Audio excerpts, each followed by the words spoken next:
पंडित जी महाराज भगवान जगन्नाथ के बड़े भक्त थे। बड़े ध्यान से सुनना। भगवान जगन्नाथ के इतने बड़े भक्त थे कि उनका नित्य का काम रहता था कि भाई भोजन करें या सोएं, कोई भी काम करें उससे पहले भगवान का नाम जरूर लेते थे। भगवान जगन्नाथ के इतने बड़े भक्त थे।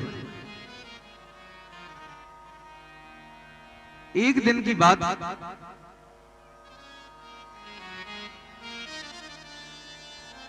उन पंडित जी को एक दिन भगवान स्वप्न में आते हैं। भगवान जगन्नाथ जब स्वप्न में आते हैं तो वो पंडित जी से कहते हैं कि महाराज आपकी बड़ी इच्छा है कि आपको एक संतान हो। स्वप्न में ही बातें करते हैं महाराज पंडित जी। कहते प्रभु मेरी बड़ी इच्छा है कि मुझे मेरी पत्नी को एक संतान हो जिससे हमारा जीवन यापन चले। देखिए स्वप्न में बात कर रहे हैं जगन्नाथ से पंडित जी। तो पंडित जी कहते महाराज प्रभु आपकी यदि इच्छा है तो मुझे कोई संतान दे दीजिए। भगवान कहते हैं तुम्हें संतान तो दे देंगे, लेकिन वो संतान, पहली संतान जो होगी वो आपको हमें समर्पित करना पड़ेगा। पंडित जी कहते महाराज पहली संतान जो होगी वो हम आपके चरणों में दान कर देंगे। उसी जगन्नाथ के मंदिर में एक और भगवान के भक्त रहा करते थे जिनका नाम था जयदेव। ये भगवान के इतने बड़े भक्त थे महाराज कि खाना भूल जाते थे, काम करना भूल जाते थे, लेकिन भगवान जगन्नाथ का नाम लेना नहीं भूलते थे। बड़े भक्त थे। एक दिन की बात, अच्छा इनका जयदेव जी का काम नित्य का था कि महाराज मंदिर में ही रहा करते थे, वहां सेवा पूजा करते थे और अपना गुजारा करते रहते थे। एक दिन इनके मन में आया कि सब त्याग करके सन्यास ले लिया जाए, तो सब कुछ छोड़ करके जगन्नाथ से कहते प्रभु अब मैं आपके वन से ही सेवा करूंगा, वन में तपस्या करूंगा और वहीं से आपका नाम स्मरण करूंगा। जयदेव जी महाराज जगन्नाथ भगवान के मंदिर से वन की ओर चले जाते हैं। यहां पंडित जी को पहली संतान होती है पुत्री। जब पुत्री हुई तो उनको याद आ जाता है कि जगन्नाथ ने स्वप्न में आकर कहा था कि जब तुम्हारी पहली संतान हो तो मेरे चरणों में दान कर देना।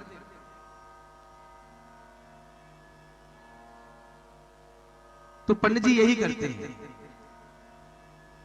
उस नवजात शिशु को, केवल 2 दिन की वो बच्ची थी महाराज, वो 2 दिन की बच्ची को ले जा करके जगन्नाथ के मंदिर की देहरी पे रखते थे और कहते प्रभु आपने जैसा मेरे स्वप्न में कहा था मैंने अपना धर्म निभा दिया।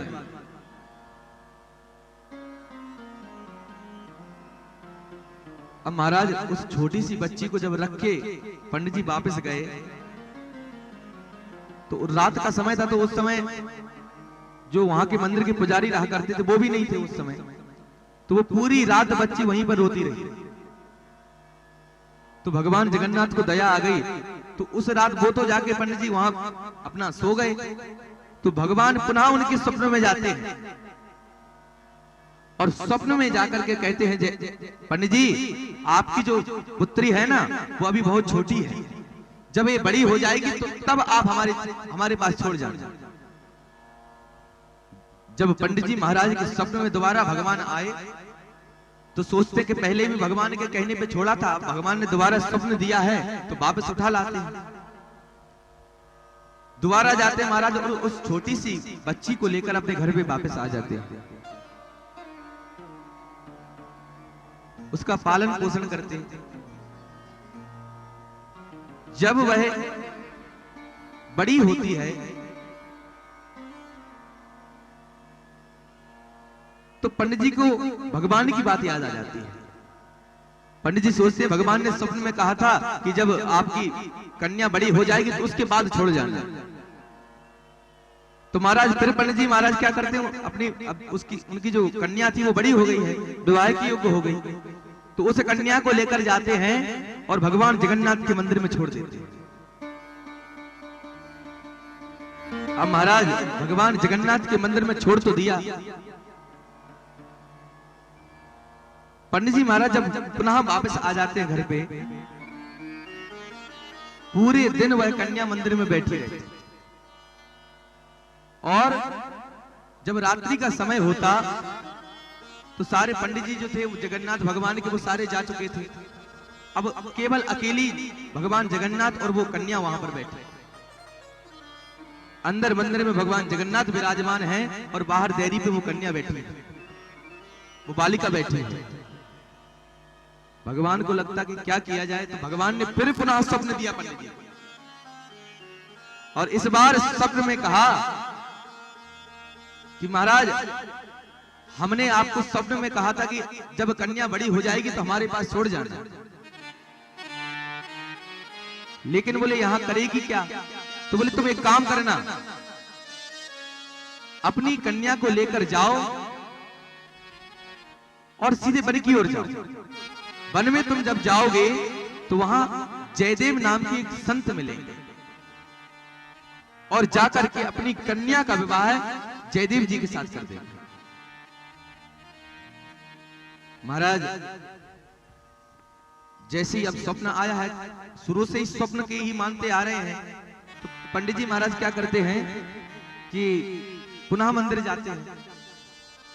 भगवान जगन्नाथ के मंदिर पहुंचे तो देखा कि कन्या बैठी हुई है।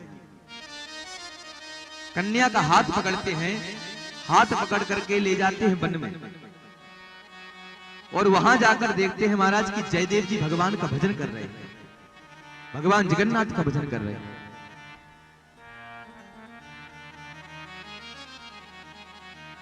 देखिए महाराज, जो संत होता है ना, कहते संत सुखी विचरंत मही, संत वही सुखी होता है जो धरती पे विचरण करता रहता है।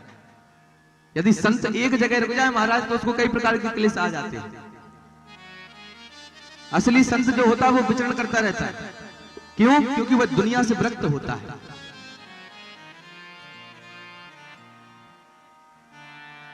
महाराज जयदेव जी भगवान का भजन कर रहे थे, और जैसे ही अपनी कन्या का हाथ पकड़कर पंडित जी महाराज जयदेव जी के पास पहुंचे तो वहां जाकर कहते हैं, जयदेव जी भगवान जगन्नाथ ने हमें स्वप्न दिया है और कहा है कि आप अपनी कन्या का विवाह वन में जाइए और वहां जयदेव जी महाराज मिलेंगे, उनके साथ कर दीजिए।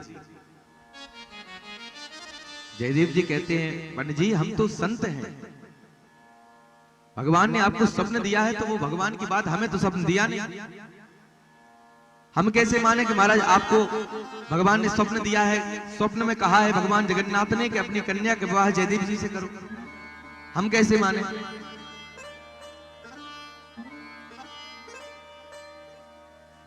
तो अब पंडित जी महाराज की कुछ समझ में ना आए महाराज, तो इस दिन क्या करते हैं, अपनी कन्या का हाथ पकड़ते हैं पुनः और घर ले जाते हैं। अब इस बार भगवान जगन्नाथ पंडित जी के स्वप्न में नहीं गए, इस बार जगन्नाथ भगवान जयदेव जी के स्वप्न में गए, और जयदेव जी के स्वप्न में जाकर कहा, जयदेव जितने बड़े भक्त तुम मेरे हो, जिस कन्या से तुम्हारा विवाह होने वाला था ना, वो भी मेरी इतनी ही बड़ी भक्त है, तुम उसके साथ विवाह करो। भगवान जगन्नाथ ने ऐसा स्वप्न जयदेव जी को दिया। अब महाराज भगवान की आज्ञा तो जयदेव जी स्वयं जाते हैं पंडित जी के पास, कहते हैं महाराज हमें आपकी कन्या से विवाह करना है। पंडित जी को समझ में नहीं आया, पहले तो मना रहे थे, तब तो मान नहीं रहे थे, एकदम से क्या हो गया? फिर सोचते कि पता नहीं हो गया होगा कुछ, तो भगवान की इच्छा है। तो पंडित जी महाराज जयदेव के साथ अपनी कन्या का विवाह कर देते हैं। उनकी कन्या का नाम था पद्मावती।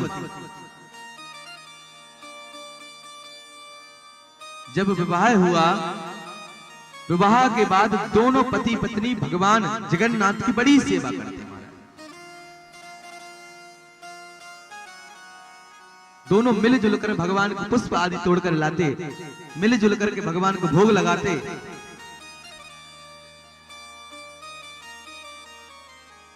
एक दिन की बात, जयदेव जी महाराज नित्य एक पद लिखा करते थे। उनका नित्य का काम था, जब तक कोई पद ना लिखे तब तक सोते नहीं थे।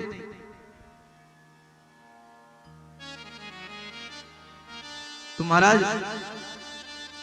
एक बार जयदेव जी महाराज एक पद लिख रहे थे और उस पद में ये लिख रहे थे कि राधा जी की भगवान कृष्ण चरणों की सेवा करते हैं।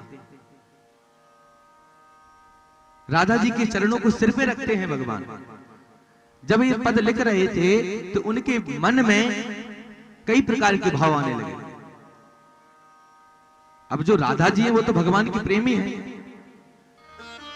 तो फिर प्रेमी के चरण भगवान क्यों अपने सर पे रखेंगे?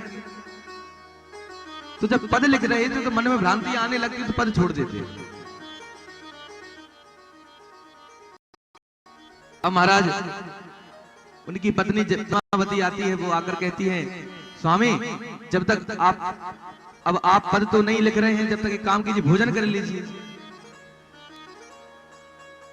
तो जयदेव जी महाराज क्या करते हैं, जयदेव जी महाराज कहते हैं अच्छा एक काम करते हैं, हम स्नान करके आते उसके बाद भोजन करेंगे। जयदेव जी स्नान करने जाते, तब तक भगवान जगन्नाथ जयदेव जी का ही स्वरूप बनाते और बिल्कुल सेम टू सेम जयदेव जी बनकर पद्मावती के पास आते। पद्मावती के पास आए। अब महाराज पद्मावती को तो ये पता था कि पति नहाने गए हैं, जैसे लौट के आएंगे तो भोजन कराऊंगा। अब भगवान जगन्नाथ जयदेव जी के रूप में जैसे ही पहुंचे तो जाकर के सीधा पद लिखने लगे। उस पद को भगवान ने पूरा किया। जब पद्मावती की नजर पड़ी कि महाराज जयदेव जी आ गए हैं पुनः, तो कहते कि आप एक काम कीजिए पद बाद में लिखिए, पहले भोजन कर लीजिए। अब पद्मावती पहचान नहीं पा रही महाराज के भगवान हैं, ये जगन्नाथ हैं। भोजन का थाल लगाकर लाती है और जयदेव जी के सामने रख देती है। अब जयदेव जी क्यों, महाराज वो तो जगन्नाथ हैं, भोजन करना आरंभ करते। जब भगवान जगन्नाथ जयदेव जी के स्वरूप में भोजन कर रहे थे तो उस समय पद्मावती शांति से खड़ी थी। अब पत्नी का धर्म होता है जब पति भोजन कर ले उसके बाद पत्नी भोजन करती है। तो पद्मावती शांति से खड़ी थी महाराज की जब इनका भोजन हो जाए उसके बाद हम भोजन करें। तो पद्मावती किया तो भोजन के बाद भगवान बोले अब हमारा पेट भर गया, हम जा रहे हैं थोड़ा काम से। तो पद्मावती क्या करती है, भगवान जगन्नाथ तो जयदेव जी के रूप में आए थे केवल पद लिख ले, लेकिन भोजन करके चले गए। अब यहां पद्मावती क्या करती है, उसी भोजन की थाली को यानी जूठन को खाने लगती है। अब जो असली में जयदेव जी महाराज थे वो आए। वो जैसे ही आए उन्होंने कहा कि पद्मावती भयंकर क्रोध में हो गए। महाराज अब पत्नी पहले खाले पति के, तो जोर जोर से चिल्लाने लगे पद्मावती तुम्हें शर्म नहीं आई, तुम कैसी पतिव्रता हो, पति के पहले ही खाना चालू कर दिया। अब पद्मावती को समझ में ना आए महाराज की अभी तो भोजन किया है। पद्मावती कहती कि स्वामी अभी तो कुछ समय पहले आपने भोजन किया है। जयदेव जी कहते कि हमने तो कोई भोजन नहीं किया, अभी तो हम नहा के आए हैं। पद्मावती कहती कि आप कैसी बातें कर रहे हैं, अभी कुछ समय पहले मैंने आपको इसी थाली में खिलाया और उसके बाद इसी थाली में भोजन कर रही हूं। यदि विश्वास ना हो, अभी जब हमारे सामने हमारी आंखों के सामने आप आए, आपने सबसे पहले आकर के अपने पद को पूरा किया, उसके बाद आपने भोजन किया, हम कैसे बोल रहे। जयदेव जी की समझ में आया कि पद पूरा कर दिया। जयदेव जी महाराज जैसे ही गए तो महाराज वो पद हकीकत में पूरा था। अब जयदेव जी ने जैसे ही देखा तो भाग कर गए और अपनी पत्नी की जूठन खाने लगे। पद्मावती घबरा गई कि हमारी जूठन क्यों खा रहे हैं।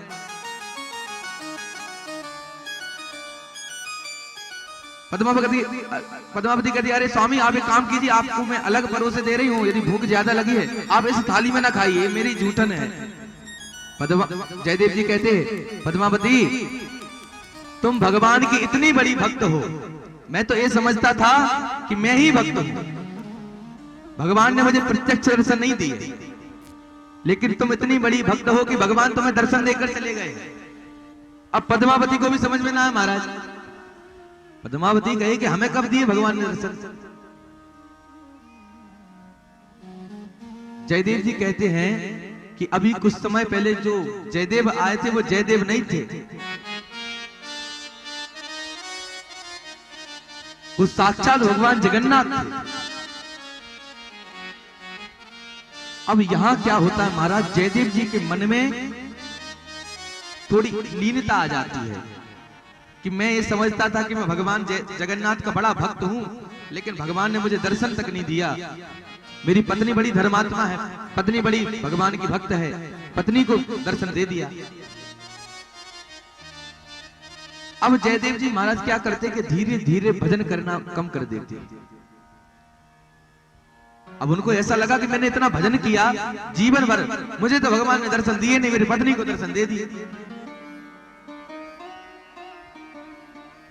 देखिए महाराज, भगवान के जो भक्त होते हैं ना, वो भक्त को प्रत्यक्ष दर्शन भले ही ना दे, लेकिन हर जगह उनके साथ रहते हैं और हर समय उनकी रक्षा करते हैं। भाई रक्षक इस संसार में केवल एक ही है, कौन? परम पिता। देखिए पिता और पति का मतलब एक ही होता है। पति का मतलब भी होता है रक्षा करना, जो पति होता है वह पत्नी की रक्षा करता है, और पिता पुत्र और पुत्री की रक्षा करता है, तो दोनों का काम रक्षा करना हुआ। अच्छा, हम रोजाना आरती में गाते हैं, तुम हो एक अगोचर सबके प्राणपति। अच्छा, भगवान केवल पति भी नहीं है, सबके प्राणपति हैं। पति केवल माताओं के नहीं होते, सबके पति। यहां ये तो नहीं कहा गया कि स्त्रियों के पति, तुम हो एक अगोचर सबके प्राणपति। तो भगवान सबके रक्षक है, पति माने रक्षक है। तो भगवान किसी ना किसी भेष में आकर के हर व्यक्ति की रक्षा करते हैं।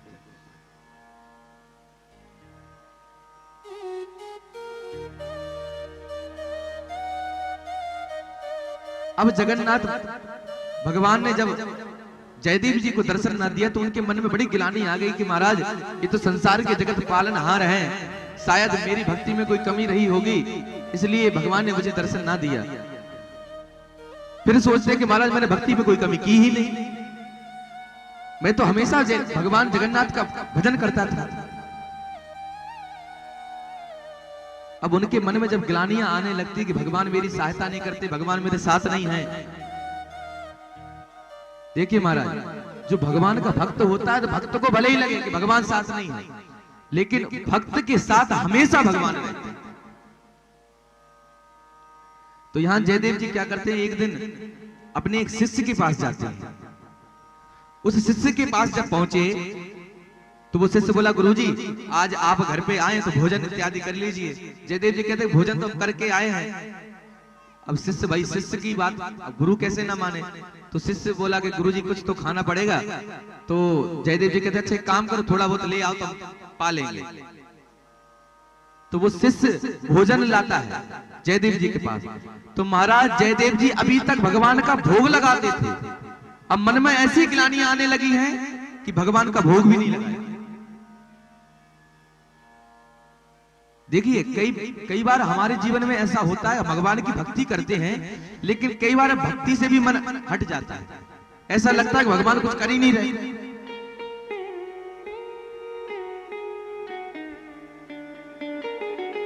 महाराज जयदेव जी भगवान को भोग लगाना ही बंद कर देते हैं।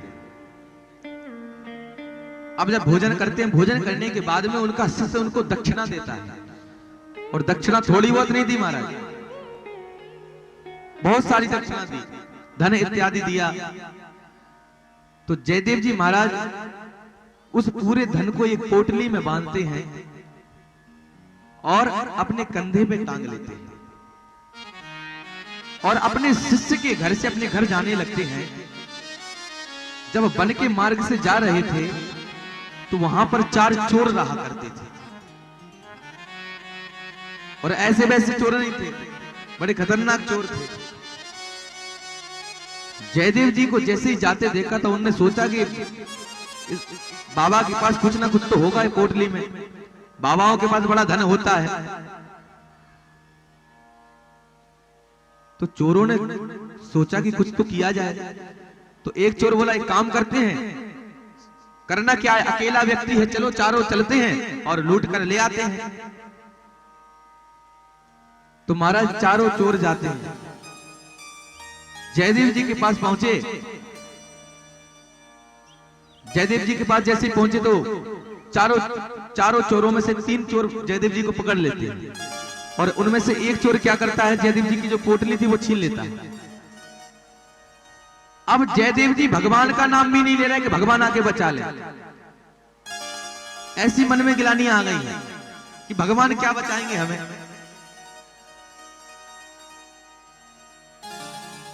तो महाराज उन चोरों ने सारा धन जयदेव जी का छीन लिया।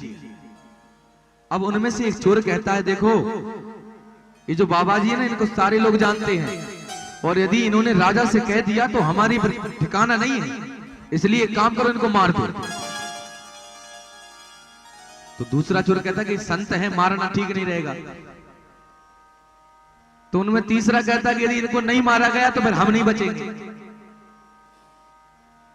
ये बाबा हमें बड़ा चालाक लग रहा है, यदि जाकर राजा से कह देगा तो फिर हमारा ठिकाना नहीं है। तो बोले क्या किया जाए। तो उनमें जो सबसे क्रूर चोर था वो कहता है एक काम करो, इनका सर धड़ से अलग कर दो। देखिए महाराज भगवान हमेशा भक्त की रक्षा करते हैं। तो जयदेव जी बोले कि भैया हमारे पास जो था वो दे तो दिया है, अब क्या लेना चाहते हैं। बोले तुम जाकर राजा से तो नहीं कहोगे।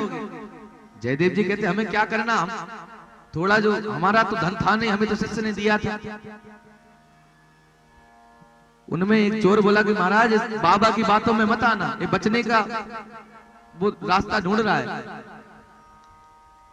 चोरों को लगा कि महाराज बाबा निकल गया कहीं हाथ से, तो फिर ये जाकर के राजा से कह दे। तो चोर क्या करते कि जयदेव जी का सर नहीं काटते मगर दोनों हाथ काट देते। जयदेव जी के दोनों हाथ काट करके एक सूखे कुएं में फेंक देते। महाराज अभी भी जयदेव जी महाराज भगवान का नाम नहीं ले रहे, विश्वास ही नहीं हो रहा उन्हें कि भगवान हकीकत में आके बचाएंगे। लेकिन देखिए यहां उनके पुण्यों का उदय होता है। जब उनको कुएं में फेंका गया तो उनके रक्त की जगह महाराज एक बड़ा ही तेजवान प्रकाश उनके रक्त से निकलने लगा। उस पूरे कुएं में एक बड़ा अलग ही तेज निकलने लगा उनके शरीर से। जहां हाथ काटे गए थे उन हाथों की जगह से, रक्त की जगह से वो तेज निकलने लगा, बड़ा ही प्रकाश निकलने लगा। अब महाराज जब उस कुएं से प्रकाश निकलने आरंभ हुआ तो वो धीरे धीरे बढ़ता गया।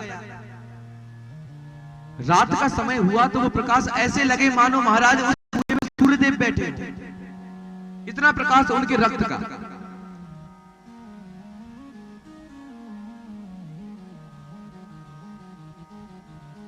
जयदेव जी को लगा कि ये मेरे साथ हो क्या रहा है। तब उनके मन में आया कि भगवान ने जिस थाली में भोजन किए थे मैंने उनकी जूठन खाई थी और शायद उनका तेज उस जूठन के जरिए मेरे अंदर प्रवेश कर गया और इसलिए मेरा शरीर तेजवान, मेरे शरीर में से तेज निकल रहा है। जयदेव जी कहते प्रभु जगन्नाथ हमें पता था कि आप हमें दर्शन नहीं दोगे, लेकिन आपने कसर भी नहीं छोड़ी। बोले क्या? बोले हमें भी अपने जैसा बना लिया। महाराज भगवान जगन्नाथ के दर्शन तो किए होंगे आप लोगों ने, किस किस ने किए हैं भगवान के जगन्नाथ के दर्शन? अम्मा ने किए केवल, उनके हाथ नहीं है। तो महाराज जगन्नाथ भगवान से जयदेव जी मन ही मन ऐसे कहने लगे कि आपने तो बिल्कुल अपने जैसा बना लिया हमें। देखिए ऐसी स्थिति में चाहे जैसा भक्त हो भगवान को गाली देने लगेगा महाराज, कि हम तो भगवान की इतनी भक्ति करते और ऐसी स्थिति में भगवान ना आए। सामान्य व्यक्ति गाली देगा भगवान को, लेकिन जयदेव जी गाली नहीं देते। देखिए जयदेव जी यहां पूरी प्रक्रिया में क्या समझ आता है, जयदेव जी वाचिक भगवान का भजन नहीं कर रहे हैं, मतलब बोलकर भगवान का भजन नहीं कर रहे हैं, लेकिन मन में बार बार ध्यान कर रहे हैं। तो क्या होता है कि उसी मार्ग से लक्ष्मण सेन नाम का एक राजा उसी कुएं के पास से निकल रहा था। वो राजा जैसे निकला तो उसकी दृष्टि उस कुएं के ऊपर पड़ी। उसने देखा महाराज कि बड़ा ही प्रकाश निकल रहा है कुएं से। सैनिकों को आदेश देते कि वहां ले चलो, वहां चलो, जाकर देखते हैं उस कुएं में से प्रकाश क्यों निकल रहा है।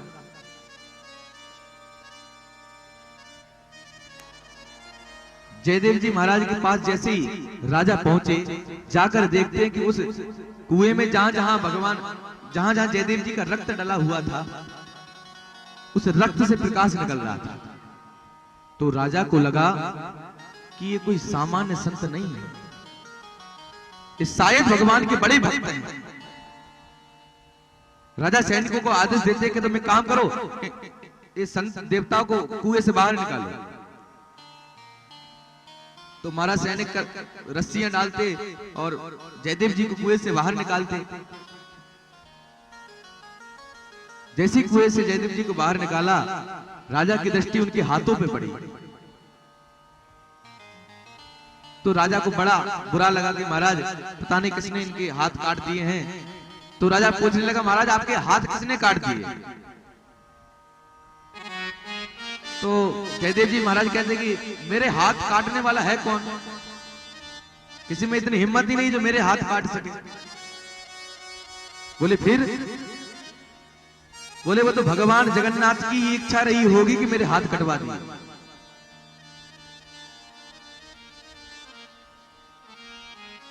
महाराज ऐसी स्थिति में व्यक्ति भगवान को गाली देता है, लेकिन जयदेव जी अब देखिए वाचिक तो कुछ कह नहीं रहे भगवान की महिमा, लेकिन मन से बार बार भगवान को भज रहे हैं। राजा कहता महाराज एक काम करो, हम आपको लेकर चलते हैं, हमारे राज्य में आप रहिए, वहीं आपका इलाज करवाएंगे। तो जयदेव जी कहते अच्छा एक काम करो चलो। तो राजा उनको पालकी में बैठाते हैं, जयदेव जी महाराज को अपने राज्य में ले जाते हैं, उनका उपचार इत्यादि करवाते हैं। कुछ समय बाद जब राजा को ऐसा लगा कि महाराज ऐसे संत बार बार नहीं मिलेंगे, तो राजा का नित्य का काम रहता कि महाराज वो रोजाना जयदेव जी के पास बैठे और भगवान के नाम का संकीर्तन करे, भगवान की बातें करे, हरि चर्चा करे। अच्छा, उस पूरे राज्य में प्रजा में एक बात उड़ी हुई थी, क्या? जो राजा था लक्ष्मण सेन बड़ा क्रूर था, किसी को बख्शता नहीं था महाराज, बड़ा क्रोधी था।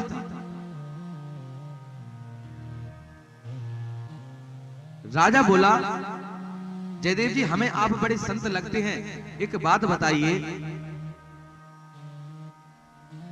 मुझे इतना क्रोध आता है कि मैं कई लोगों का अनर्थ कर देता हूं और मैं भगवान का भजन नहीं करता। भगवान की भजन करने में मन कैसे लगे? देखिए आपको एक आज बहुत बड़ी बात बताता हूं महाराज, जीवन में जब कभी भी संत के पास जाओ तो कभी ये मत पूछना महाराज कि हमारे पास धन कब आएगा, हमारे यहां संतान कब होगी। संत के पास जब भी जाओ तो केवल एक ही प्रश्न करना कि प्रभु भगवान कैसे मिलेंगे, भगवान का भजन कैसे करें। संतों का एक एक क्षण महत्वपूर्ण होता है महाराज। अन्न का कण और संतों का क्षण कभी व्यर्थ नहीं करना चाहिए। जयदेव जी महाराज रोजाना लक्ष्मण सेन के राजा, लक्ष्मण सेन नाम के राजा को रोजाना भगवान की बातें सुनाते, भगवान की कथा सुनाते, तो उन कथाओं के प्रभाव से वो लक्ष्मण सेन नाम का राजा, जो कि महान क्रूर था, वो सुधरने लगता है। और जब सुधर जाता तो उसके मन में दान इत्यादि करने के भाव आते हैं कि महाराज हम बड़ा दान करेंगे, पुण्य करेंगे। तो जयदेव जी से कहता प्रभु एक काम करें, हम एक भंडारा रखते हैं और उस भंडारे में बड़े बड़े संतों को सबको बुलाएंगे और उन सारे संतों को बड़ा दान देंगे, खूब दान करेंगे, जिससे भगवान प्रसन्न होंगे। जयदेव जी को भी लगा कि हमारा यहां रहना व्यर्थ नहीं गया। जयदेव जी मन ही मन बड़े प्रसन्न रहते। जयदेव जी बोले अच्छा काम करते हैं, काल करे सो आज कर, एक काम करते हैं तुम कल की जगह आज ही भंडारा बनवाओ और आज ही सारे संतों को निमंत्रण भिजवाओ और सारे संतों के लिए इतना धन दो, इतना दान करो कि संत ले ना जा सके, इतना दान दो। अब महाराज पूरे नगर में, पूरे राज्य में बुलावा भिजवा दिया संतों के लिए कि राजा लक्ष्मण सेन नाम के राजा बड़ा भंडारा रख रहे हैं और उसमें सभी को दान इत्यादि दे रहे हैं। तो महाराज पूरे राज्य के संत वहां आए। अब ये बात उन 4 चोरों को पता चलती है कि राजा बड़ा दान कर रहा है संतों को। तो चारों चोर क्या करते हैं, संत का भेष बनाते हैं। संत का भेष बना करके लक्ष्मण सेन नाम के राजा के राज्य में पहुंच जाते हैं। अब जैसे ही वहां पहुंचे तो महाराज बहुत संतों का मेला लगा था। संत लाइन लगाए हुए थे और उस लाइन के द्वारा राजा उनको दान इत्यादि देते जा रहे थे। देखिए महाराज, राजा वही होता है, सच्चा राजा वही होता है जो नित्य दान करता है। सतयुग में भी कई ऐसे राजा हुए महाराज जो भोजन तभी करते थे जब दान कर देते थे। महाभारत काल में भी कई ऐसे राजा हुए। कर्ण जो थे ना, कर्ण, दानवीर कर्ण, एक बार क्या हुआ, अर्जुन बोले महाराज कर्ण से ही दानवीर क्यों कहते हैं, हम भी तो दान करते हैं, तो हमसे क्यों नहीं कहते। कृष्ण भगवान बोले कि तुम में और अर्जुन में, तुम में और कर्ण में बहुत अंतर है। अर्जुन बोले महाराज वो जितना दान करता है उससे 4 गुना दान में देता, फिर उसी का नाम, कर्ण का ही नाम क्यों दानवीर है, कर्ण को ही क्यों दानवीर कहते हैं। मुझे में और कर्ण में क्या अंतर है, मैं भी तो दान देता हूं। भगवान बोले कोई छोटा मोटा अंतर नहीं है, बहुत बड़ा अंतर है। तो अर्जुन बोले महाराज हमें कुछ समझ में नहीं आ रहा। तो भगवान कहते कि इनको प्रत्यक्ष करके दिखलाया जाए। तो भगवान क्या करते, सोने के 2 पहाड़ बनाते हैं, इतना सोना रखते हैं महाराज कि पहाड़ जैसे लग रहे हैं, 2 पर्वत जैसे बना दिए सोने के। इतना धन रख दिया कि पहाड़ सामने से देखा जाए तो ऐसा लग रहा है जैसे पहाड़ बना हो सोने का, इतना धन रख दिया। कर्ण को बुलाया गया। देखिए कर्ण और अर्जुन में दान देने की, दानवीर कर्ण को ही क्यों कहा जाता है, अर्जुन को क्यों? भाई अर्जुन भी तो दान देते थे। तो अर्जुन बोले महाराज बताओ क्या करना है।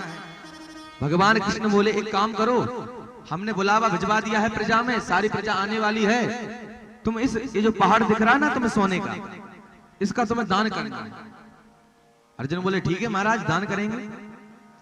तो जब प्रजा आई तो अर्जुन के हाथों में जितना धन आ सकता था, एक बार में जितना उनके हाथों में आ सकता था उतना धन दे दे के प्रजा को दिया। एक व्यक्ति को इतना धन दे महाराज जितना उनके हाथों में आए। भगवान कृष्ण ने देखा तो सोचा वाह अर्जुन तुम तो अच्छे दानवीर हो, बोले तो हम तो पहले ही कह रहे थे कि हम कर्ण से अच्छे दानवीर हैं, बस हमारा नाम दानवीरों में नहीं आता। भगवान बोले अभी रुक जाओ। कर्ण से कहते हैं कि कर्ण, ये जो दूसरा पर्वत तुम्हें स्वर्ण का दिख रहा ना, तुम्हें से दान करना है। तो कर्ण क्या करता? कर्ण कहता है प्रजा से कि जिसको जितना लेना हो ले जाओ। भगवान कृष्ण कहते हैं अर्जुन, यही तो अंतर है तुम में और कर्ण में। तुम्हें नहीं पता है कि सामने वाले व्यक्ति को कितनी आवश्यकता है, तुम तो अपने हिसाब से दे रहे हो दान। यही अंतर है तुम में और कर्ण में, इसलिए कर्ण को दानवीर कहते हैं। महाराज कर्ण का नित्य का काम था, जब तक दान नहीं देते तब तक कोई काम नहीं करते थे। यहां भी जब राजा दान दे रहा तो महाराज चारों चोर साधु का भेष बनाकर के लाइन में खड़े थे। अब जब वहीं पास में आने लगे तो अब पास में वो जो जयदेव जी भी खड़े थे राजा के, तो जैसे ही पास में पहुंचे तो उन चारों चोरों की दृष्टि जयदेव जी पे पड़ी। उनमें से एक बोला कि ये यहां क्या कर रहे हैं? दूसरा बोला हमें नहीं पता भैया, आज तो पकड़े जाएंगे। तो चारों चोर महाराज कांपने लगते हैं कि यदि राजा के सामने जयदेव जी ने कह दिया कि इन्हीं चारों चोरों ने मेरे हाथ काटे हैं तो राजा बख्शेगा नहीं। तो जयदेव जी ने अब भाई चारों चोर बड़े चक्कर, अब ऐसी जगह फंसे, पीछे भी संत आगे भी संत लाइन में लगे हैं, अब भाग के एकदम भी नहीं जा सकते। धीरे धीरे लाइन जब बढ़ी तो महाराज चारों चोर जयदेव जी और राजा के समीप पहुंचे। अब जैसे पास में पहुंचे तो जयदेव जी तुरंत पहचान जाते हैं।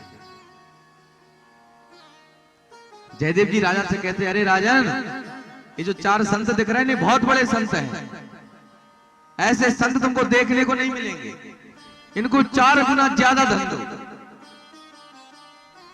सबको 1 गुना दे रहे हो, इनको 4 गुना दो। चोर अचरज में पड़ जाए, महाराज हमने तो इनके हाथ काटे और देखो।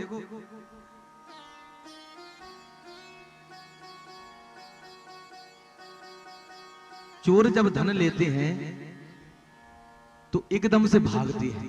उन्हें लगा कि अगर पीछे से इन्होंने कह दिया तो महाराज पीछे से मार देंगे सैनिक, तो धन लेकर जैसे ही आगे बढ़े तो भागे तो महाराज राजा को शक हुआ कि संत धन लेके भागेंगे थोड़ी। तो सैनिकों से इशारा करते करते पीछे पीछे जाओ, कौन है देख के आओ। तो राजा के कुछ सैनिक उन चोरों के पीछे पीछे, भाई वो तो साधु के भेष में थे, तो कुछ दूर उन सैनिकों के साथ पहुंचे। अब उनमें से एक चोर की दृष्टि पीछे सैनिक पे पड़ गई महाराज कि कोई पीछे आ रहा है। तो चारों चोर रुक जाते हैं। पास में सैनिक पहुंचते हैं कि महाराज आप इतनी जल्दी क्यों भाग रहे थे? अरे बोले हमें कोई काम आ गया था इसलिए भाग रहे थे। अब जब भाई स्पीड में जब निकले थे तो दोनों थक गए थे, तो वो सैनिक कहते कि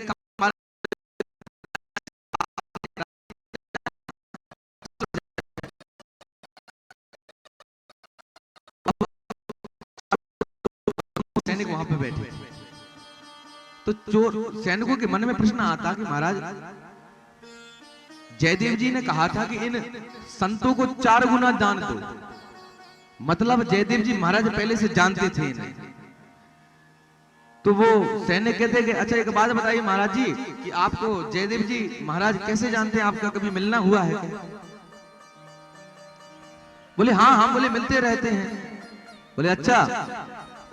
अब चारों चोरों को लगा कि यही एक ऐसा समय है कि जयदेव जी को पकड़वा दिया जाए। तो चारों चोर क्या कहते कि बोले हम लोग पहले एक साथ ही काम करते थे, व्यापार करते थे चारों एक साथ में, लेकिन ये जो जयदेव जी है ना, बोले इन्होंने क्या किया, एक बार राजा के यहाँ धन चुराया और धन चुरा के भागे तो राजा ने इनके दोनों हाथ काट दिए।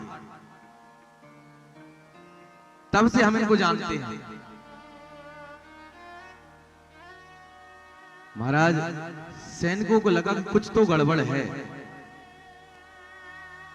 अब जो 4 चोर गए थे महाराज वो नकली दाढ़ी लगा के गए थे, अब बाबा ऐसे थोड़ी ना बन जाएंगे, पूरा मेकअप करके गए थे।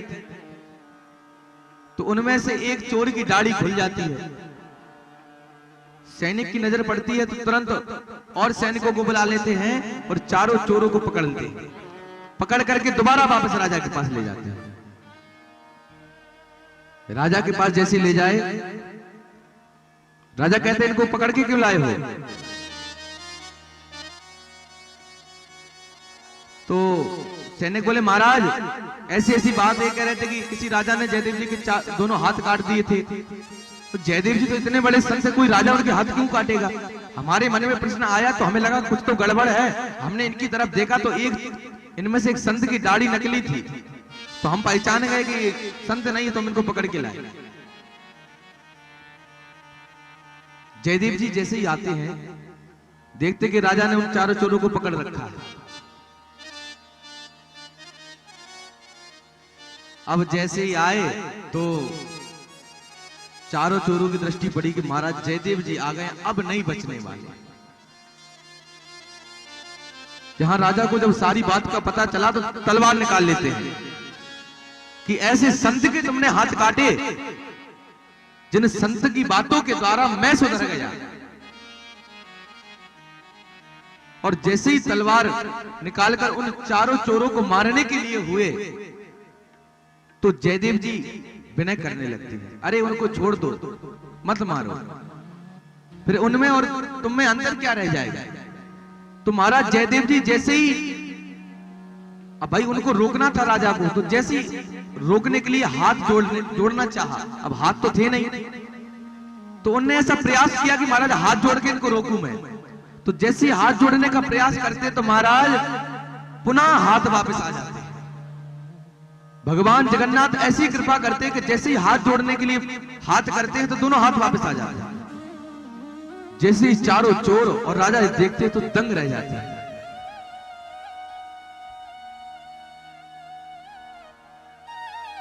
राजा कहते थे यदि जयदेव जी कह रहे तो उनको छोड़ दो। जैसे ही जयदेव जी ने कहा तो चारों चोरों को छोड़ दिया। अब महाराज जैसे ही जयदेव जी महाराज और राजा पीछे मुड़ के देखे तो वहां साक्षात जगन्नाथ भगवान खड़े हैं। बोलिए जगन्नाथ भगवान की। महाराज जगन्नाथ भगवान पीछे खड़े हैं और खड़े खड़े मुस्कुरा रहे हैं। तो जयदेव जी महाराज बोले प्रभु आप भी बहुत आगे हो, हमें तो लगा था कि आपने अपने जैसा बना लिया है, लेकिन आपने पुनः पहले भी जैसा बना दिया मुझे। भगवान कहते हैं जयदेव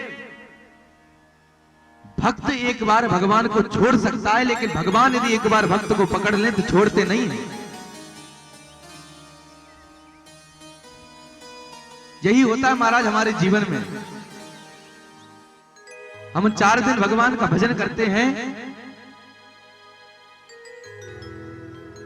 और जब भगवान का लगे कि महाराज प्रसन्न नहीं हो रहे तो छोड़ देते हैं, लेकिन भगवान छोड़ते नहीं है। भगवान से हमेशा एक बात कहो कि प्रभु हम आपके हैं और आप हमारे हैं।